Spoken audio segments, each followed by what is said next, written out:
Setelah sempat ditunda, sidang perdana pra-peradilan Napoleon Bonaparte digelar Senin siang di Pengadilan Negeri Jakarta Selatan. Agenda sidang pembacaan permohonan keberatan terhadap status tersangka kasus pencabutan red notice buronan Joko Chandra.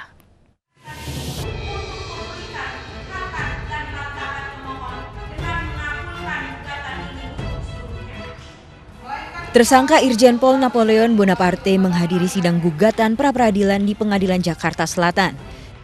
Ia mengugat penetapan status tersangka yang disematkan Bareskrim Polri atas kasus gratifikasi dan penghapusan red notice Joko Chandra.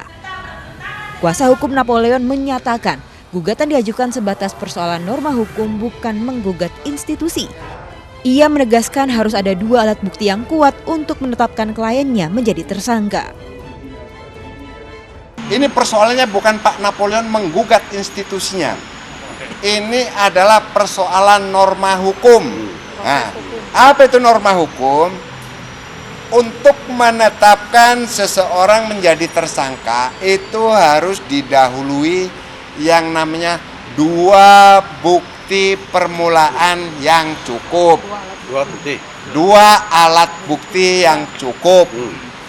Sementara dalam proses ini dari semua rangkaian cerita-cerita, si pemohon ini nggak tahu alat bukti apa yang dipergunakan untuk mempersalahkan dirinya. Maka melalui hakim pra-peradilan ini kita ajukan permohonan untuk memeriksa dokumen yang dijadikan dasar untuk menetapkan tersangka. Sejumlah bukti yang menjadi dasar penetapan Napoleon menjadi tersangka adalah rekaman kamera pengawas di lantai 1 gedung TNCC Polri dan uang $20.000 Amerika. Namun Napoleon mengatakan dua bukti tersebut tidak sesuai fakta. CCTV yang diajukan itu itu di lantai 1, saya di lantai 11. Tidak ada gedung gambar. TNCC itu ada 12 lantai.